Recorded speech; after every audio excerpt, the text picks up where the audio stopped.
Welcome into Sports Memos Betting Podcast, NFL Every Game on the Board with Teddy Covers. Teddy, welcome in the pod. How are you? Hey, Drew, how are you doing today, man? I'm doing good, Teddy. A little later than normal, but we're all right. Starting off here with the Thursday Nighter, 109-110. We got Indianapolis at Houston. Texans laying 3 in the hook at home. 45.5 I'm seeing as the total, Teddy. You interested in the Thursday Nighter? So, yeah, I mean, obviously with the opening line report, what we do every week, we give the look-ahead line. And I use the line from the Superbook over at the Westgate here in Las Vegas. You can use other lines if you like. But I look the look-ahead line from last week. I'll give my power rating number on the game. And then we talk about where the number opened and where it's likely to move. And some of the things that happened last week that might influence where the number is going to move. So here's one where the look-ahead line was Houston 5.5. My power rating number only came Texans 3. Though I downgraded Houston off that showing in Baltimore. The markets didn't seem to do that a whole lot. Anyhow, we're looking at 3.5 right now. Certainly is a prevailing number for the Texans. That what Baltimore did to Houston. Forget about Deshaun Watson and the offensive line for a minute, because that offensive line just had a bad game, and the Ravens are capable of doing that. But defensively, the Texans lost 3 different starters out of their secondary to injury in that ball game, and that's a concern right now against Jacoby Brissett, who did nothing but make plays last week. As to where this number is going to go, I honestly think it sits at 3.5 all week. Maybe we see a little bit of Texans money. Maybe it gets up to 4. I don't think it gets back down to 3. There's still a fair bit of market love for Houston, despite the injuries and despite last week's debacle. Good stuff, Teddy. And on the Sunday card, we're moving here. We got the Dolphins and the Browns starting us off in Cleveland, laying 10 in the hook. Yes, that's the Cleveland Browns laying doubles. They are facing the Miami Dolphins, seeing 44.5 being the total, Teddy. Yeah, look-ahead line here was 9. My powering number is 10.5. We've seen a little bit of Dolphins money off the opener. And it's interesting because, as you mentioned, we are doing the pod. Normally we do it first thing Monday morning. Today, with scheduling conflicts, we're going, as you can see behind me, it's nighttime. But there are still emergency betting alerts to be had. This, I wouldn't say this is going to be one of them, but it's very clear right now that the sharper money likes Miami this week after betting against Miami last week in the game against the Bills. The markets aren't excited about the concept of Cleveland as a double-digit favorite. So you can make the case if you want the Dolphins. I bet them sooner rather than later. But is this line and this is a game that I don't think is going to get a ton of action. Is this really a situation where you got to run to the window and lock in on Miami right now? Maybe, not going to hurt you. I don't think we'll see a whole lot of Browns money pushing this line up. So if you like the Dolphins, not going to hurt you to bet it sooner rather than later. Next game up, Teddy, we got 253, 254 Denver at Buffalo. We're seeing the Bills laying 4 at home, 37 being the total. Look ahead line here was Bills minus 5.5. My powering number is Bills minus 6. We're seeing market respect here for the Broncos, legitimate market respect. And, we saw a little last week with that number not exploding. There was some thought that number might be higher. And again, here with this number coming, and the Bills look good. So this is the markets changing their opinion on Denver and saying Denver's a little bit better than we thought they were when we talk about a look-ahead line of 5.5, and now it's 4. And that's not the biggest line move in the world, but it's worth noting. At 5, we always say, 5's not a key number. 5's not a key number. I do the show every day with Ralph Michaels. Ralph went back and looked since the NFL moved the extra point back. Mm-hmm. 5 has landed more than 2, 4, 6, or 8. Okay, so five's keyer than you think it is. All right, it's not a 3, it's not a 7, but over the last 5 years, it's again landed more than 2, 4, 6, or 8, all of which used to be in the pantheon of key numbers. Secondary key numbers, but key numbers nonetheless. 5's right there now. This one's down, obviously, to 4, and. I keep thinking at some point the Broncos will go to Drew Lock. Hasn't happened yet, and we're not seeing indications from the markets that they expect it this week. Josh Allen hasn't thrown a pick the last 5 weeks for what it's worth. Denver's defense probably as good as any he's faced during that span. So the market's showing a little bit of love for Denver early in the week. Teddy, next game up, we got 255-256 Pittsburgh at Cincinnati. We're seeing Pitt laying 6.5, mostly across the board. Yeah, pretty much all 6.5s on the road here. Another sub 40 total, Teddy, seeing 38.5 or 39 as the total here. Yeah, exactly. The totals are in a very reasonable range this week compared to what we've been seeing. And this one, you can certainly understand why the total is where it is. Neither of these two squads have exactly been lighting it up offensively at any point this season. Look headline here was Steelers -7. My powering number Steelers -5.5. And look, if you like Pittsburgh, I don't think it's going to hurt you to lay 6.5 right now. The books that cater to recreational bettors are already at 7. There's no market love or support for Cincinnati right now whatsoever. You know, I'm not anticipating the wise guys jumping in and saying, yeah, let's get this at less than a touchdown. They might take Cincy at +7. I don't think they'll be like +6.5. So if you like the Steelers, I wouldn't hesitate to lock in at the 6.5, where you can still find it. You know, and Cincy again, they got the opening touchdown last week, and you know, I know the Raiders didn't cover and the Bengals got there. Cincy wasn't again. Oakland didn't execute as well. They can. It's going to continue to be a long season for Bengals and their backers. Although again, the market's not offering these great bargains going against Cincinnati at this stage of the campaign. Teddy, next game up, we got the New York Giants at the Chicago Bears, seeing 6 or 6.5. That's the Bears laying in Soldier Field, 40.5 being the total, Teddy. Yeah, look ahead line here was Bears -7. My powering number is Bears -5.5. You know, I mean, the situation in Chicago isn't getting better at the quarterback position. And the markets, by the way, are saying that there's no difference between Trubisky and Chase Daniel. And I don't agree with that, because Trubisky is the starter, and for as bad as Trubisky has been, Daniel's worse. And given the state of that offensive line, which is problematic right now, maybe there's a point of difference between the two. There's some difference, I still think. When the Bears put in Daniel for that final drive, that final ridiculous, I'm like, okay, it's over. If Trubisky was behind center, I'm like, all right, maybe they have a chance. Trubisky at least had the potential to throw it downfield. But it's an offense that no one's excited about laying points with right now. And it's a defense that, for as well as they've played, when the offense can't move the football, the defense, they wear down. The effort and execution aren't there.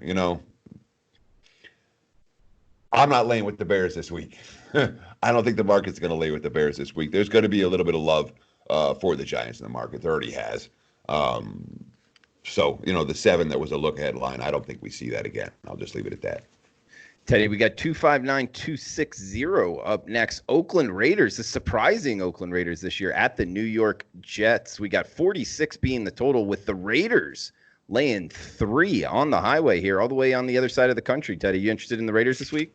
Well, look-ahead line was Raiders -3. My powering number is only Raiders -2.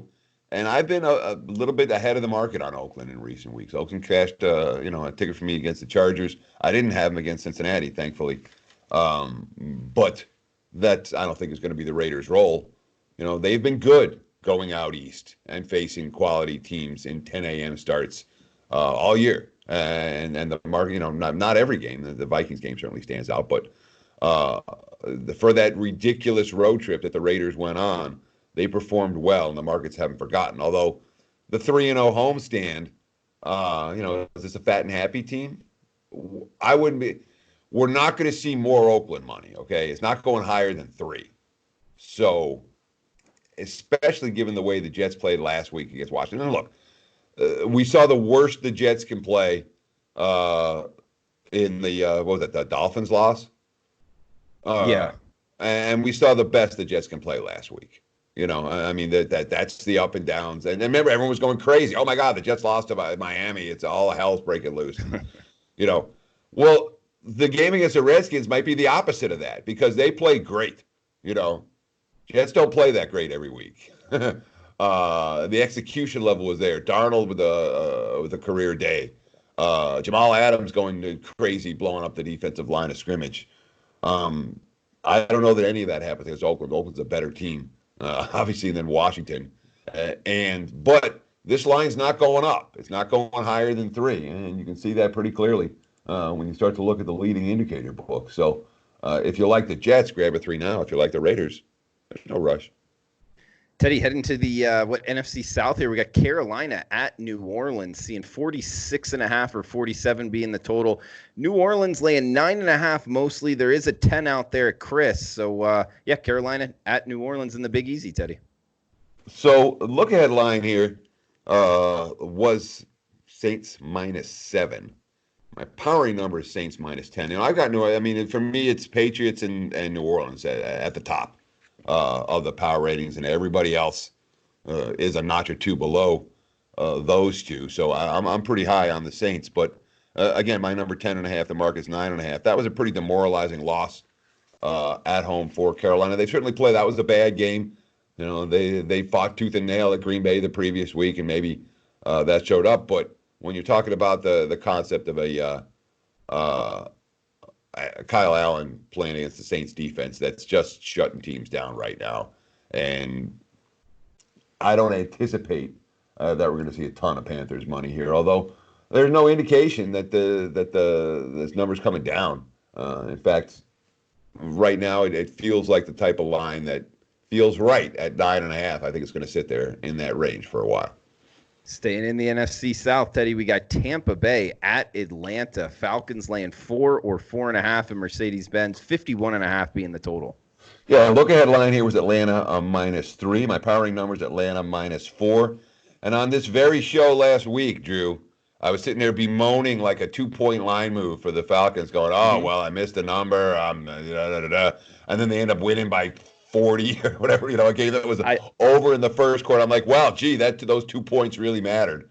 Glad I talked myself out of a winning bet with that. But so I guess the point is that even when you and I do that kind of stuff, and we do this full time all day for many years, both of us, we still have those same, I'm kicking myself, I'm regretting myself. And I know over the long term, I got when the line moves 2 points and I missed it, then that you leave those games alone.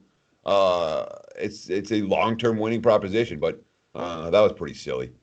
Atlanta was mispriced significantly in the markets, and it showed. They're not anymore. And now we're talking about, the look-ahead line 3, my powering number 4, the market's 4.5. The Falcons are going to be the popular choice this week. Tampa, Jameis has more interceptions. Every tweet you see is all the quarterbacks that Jameis has more interceptions than combined. Another 4 INT effort last week, the most 4 interception games of any quarterback since he came in the league, et cetera, et cetera. Tampa's a frustrated team. I don't think they're dead, for what it's worth. But I do think that this line is likely to go up much more than it's likely to go down. Yeah, Teddy, and hats off to you. I ended up betting the Falcons after you threw that out there with the analysis. And but part of the analysis that I took away was the change at the defense, Teddy. And just real quick, do you think there's any value on betting the Falcons unders in the near future? Not this week. Okay. Because Tampa's. I shouldn't say that. Certainly the defensive transformation has been extraordinary over the last 2 weeks. And after 1 week, you say, all right, well, maybe it was just, the Saints out of a bye, not sharp. And then last week, you say maybe it was just, QB had a bad game. I'm not convinced that the Falcons defense has become elite. All that said, we've also seen the way they're playing, the way that they're playing with a lead is a little bit milk the clock. And they've had leads to milk. So there's certainly under elements to the game that weren't there a month ago that may make sense betting some unders. The concept of betting the Falcons under every week here is not a concept that I would argue with. All right, and it looks like the market likes it too off the open. A little bit of money towards the under. We got the last 10 a.m. Pacific kick here. Detroit at Washington. Looks like 42.5 being the total here, with the Lions laying 3 or 3 in the hook, depending where you're shopping on the road, Teddy. No, there's another 10 a.m. at the bottom of the card. They just flexed it out. So. Messing with the. So let's get the volume here. Give me some doodle. And I mean, look ahead line. There was no look ahead line because you know Stafford's going to play. All right, my power numbers pick. All right, Driscoll cannot be 3.5 on the road. All right, this is a Stafford number. I'm not convinced that Stafford's going to play. If you want Washington, this line again. If Stafford ends up playing, it'll be a bad number. I'm not getting the sense that the Lions are rushing Stafford back right now. And if Driscoll is playing, the Lions cannot be 3.5. I understand the Redskins were awful last week. So are the Lions. Yeah. I mean, the Lions have lost 6 of 7. Their defense, and again, they did a heck of a job shutting down Zeke Elliott, and then they let Dak Prescott beat. The defense hasn't been good. The offense is not going to be able to trade points 2 weeks in a row.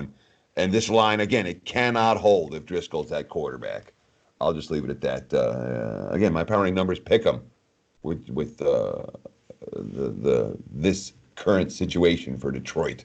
Although it's, I made a misstatement last week on this show again. But you got to correct it. I said Stafford's worth 2 to 3 points in the market, and I got it wrong. Stafford was worth, and I didn't see it right. The line moved from 2.5 to 6.5 when Stafford got hurt, and that's through the key number of 3. So it's clear the market's valuing him in the 4.5, 5, 6 range, as opposed to the 2 or 3 range. Teddy, heading to the 1 o'clock kicks here. We got Jacksonville at Tennessee. Divisional game here. 41 being the total with 3 and juice. That's Tennessee laying at home. Look ahead line 2.5. My powering number 3.5. The market's right between at 3. There was a fair bit of market support for the Jags last week. Wise guy support for Jacksonville. They did not live up to expectations, to put it mildly. That was a pretty demoralizing performance for a team that needed a win to stay in the playoff chase. So I'm not surprised I wouldn't be surprised at all if we see the markets crash a little bit at least on the Jags this week, even though offensively they're likely to be a notch or two better than they were with Nick Foles in his second game behind center after the first wasn't so good. And it wasn't Foles. I mean, they couldn't run the football. They didn't try to run the football, and the defense the defense just got gashed in that game on the ground, and that's something that Tennessee in theory should be able to do. It's sitting at 3 right now. The only way this one can go is up if you like the Titans sooner rather than later. Teddy, next game up, a lot of tickets going to be written here. We're talking the Cowboys and Patriots. We got Dallas visiting New England with the Pats laying 6. There is 6 in the hooks out there. 46 being the total in Gillette. And I got to find the tweet because, gosh darn it, I meant to have it ready for the start of the show. Did you see it, Drew? Because someone was tweeting us about literally about this game. I'll pull it up. And saying that this was, this was the emergency betting alert was going to be on this, and I wanted to give him a shout out. Oh, okay. I appreciated the tweet. So, is it an emergency betting alert? No, it is not. Okay, let's start with this. Look ahead line: Patriots 7. My powering number: Patriots 8. Markets don't like New England anymore. Wise guys are going to be doing this anti-Patriot thing every week now. You see it. We've seen it. And with Brady, we saw it with Brady not having a particularly good game in Philadelphia. There's not this "we gotta lay it with New England now" sentiment, and we know what the public's going to do, and we know that the books, of all the games here, there were some bad results for the books on Sunday. Patriots was as bad as it gets here in Las Vegas. And all the teasers and all the parlay cards and all of that. The liability on that game was enormous for the books. And even with that, it's not sitting at 7. And, if you look at your screen right now, when it was at 7, boom, the sharp money immediately coming in and grabbing those 7. So this is not an emergency betting alert because I don't see this number moving like crazy off the 6, 6.5 that it's sitting at right now. Teddy, I can't find it, man. He sent it. Maybe he's just sent it to you. Yeah, I know. Love to give everybody shout outs though whenever you tweet at us at Teddy_covers or at Drew Martin Bets, guys. I appreciate you tuning in, and of course you can watch on YouTube if you're out there and want to put a face Bill with the Sloan, voice. Save Your House SC at Save Your House SC. Thank you, buddy. It was replying to Jeff Sherman. It wasn't you. It was I retweeted a golf odds something or something. But thanks for listening and watching, Bill. I appreciate it. But there is no emergency betting alert. And he says, we'll probably do an emergency betting alert on New England. They should not be laying a TD versus the mediocre Cowboys. Yeah, but the emergency betting alert is not my opinion. It's about where the market's going. And the markets aren't, I'm not seeing that wise guy respect for New England that's going to drive the market early in the week. Thanks for the tweet. Yep, and it's 6, and there are some 6.5s out there. Westgate showing 6.5, and Cantor 6.5 here in Vegas as well. We got Green Bay at San Francisco up next, Teddy. We got the 49ers laying 3 at home, 46 being the total here. So, and again, the look ahead for the Patriots was 7, and a couple of books opened 7, and they got wiped out. When it comes to San Fran Green Bay, look ahead line was 3.5. My powering number is 4. And we're looking at 3s right now. I'll say, let's doodly-oop this one too. I don't think this holds at 3. I think this goes to 3.5. And if you like the 49ers at 3, do it sooner rather than later. And it's no disrespect for Green Bay, but the 49ers statistical profile is impressive. And again, what they did last week, rallying in a flat spot against Arizona, the market's going to like a lot of the things that Garoppolo did in that game, even though he made his fair share of mistakes. San Fran, after that initial flurry, San Fran dominated pretty good, and the markets will reflect that. And the look ahead was 3.5, and the power rating number is 4. So it's not going to go under 3. Okay, this isn't going down to 2.5. It's not going to hurt you if you like the 49ers to lock in the 3, and there's a decent chance this one could go up. All right, Teddy, we got one more on Sunday, and then the Monday nighter as well will hit. And guys, remember the coupon code TC69 at checkout gives you Teddy Covers 7-day all access for just $69. That's $50 off at sportsmemo.com. You'll get 7 days of service every play and every sport he releases for only $69, less than $10 a day. Coupon code TC69 at checkout. Back to that 10 a.m. Pacific kick we were talking about here, Teddy. I told you it was on there. Philadelphia. You're right. You got me. 1 in the hook. Looks like Philadelphia laying at home seems to be the prevailing number. There is a 2 out there as well. 48 being the total, Teddy. Yeah, look ahead line here was the Eagles -3. My powering number is Philly -1. The Eagles are another team where the injury report is just ugly, and it's not just the wide receivers. Obviously, when you have Jackson and Jeffrey both out, that's your top 2 receivers, and the passing game has suffered enormously as a result. At one point yesterday, they're missing both starting tackles as well. The game really changed when Lane Johnson went out, and Peters was out as well he left, and then I think he came back. But those are impact injuries, and the markets aren't certainly not sleeping on the offensive line injuries. And there is a fair bit of market support for the Seahawks. And there will be market support for Carroll off a bye and that sort of thing with Seattle. We've already seen the money come for the Seahawks. I expect we'll see a little bit more, but to the flip of favorites, I'm not convinced we see flip of favorites here. It's probably going to stay in that 1.5, 2 range. Could get down to pick 'em, but I don't think it gets back to 3. I'll just put it that way.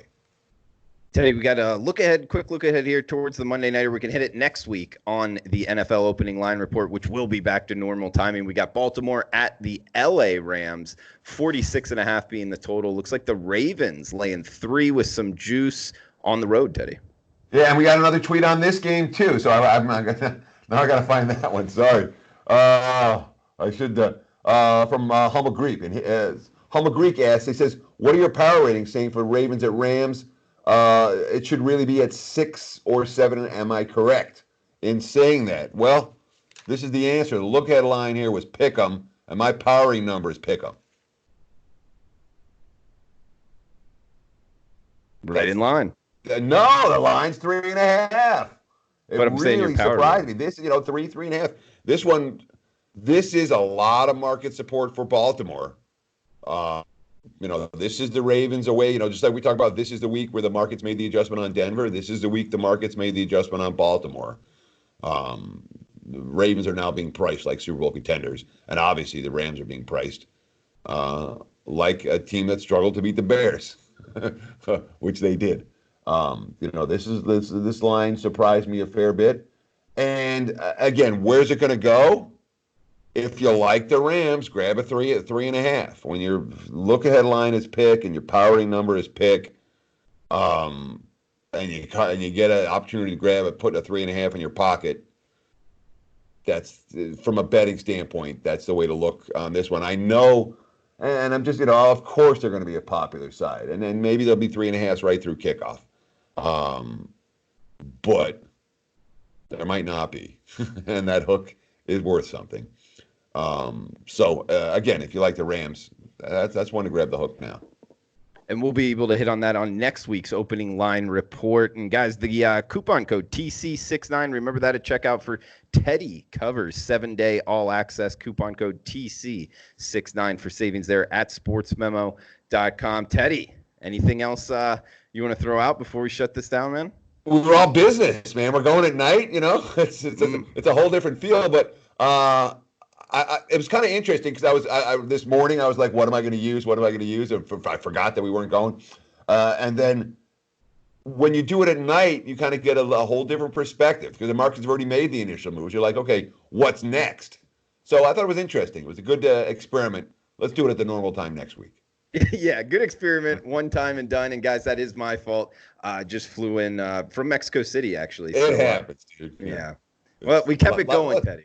But that's the whole thing is that, the people, the one thing that people never remember is that life happens. Life does happen. There are days where I'm in a bad mood, where I'm yelling at the wife, or you're, you go on vacation you're out of town for the weekend, and no one recognizes, hey, where's your content? Where's your plays? Where's your content? Where's your plays? And sometimes life happens, and that's just the way that it is. So welcome back. Good to see you. Good to be back. Good to be back in Vegas, Teddy. I'll tell you, I'm still surprised by how good the weather is out here, man. Thin this air. This is a rare November. It's been nicer than normal this November. But this is the cool thing about Vegas, all right? When you recognize that your Vegas is actually your home, when you hear the slots at the airport and you're like, as opposed to what's that? When you hear those, the little slot banks in the airport. Yeah, but it's not on the international terminal. They're not there. Oh, maybe not. Yeah. There's slots everywhere. I don't think so, man. It just shoves you right into the customs and border protection or whatever. Anyhow, thanks for watching and listening, guys. Yeah. All right, guys. For Teddy Covers, I'm Drew Martin. Yeah, next week we will be back to NFL opening line report at the correct time. Coupon code TC69 at checkout, sportsmemo.com. And guys, college football, every game on the board podcast coming back on Wednesday. Thanks for tuning in and best of luck with your bets.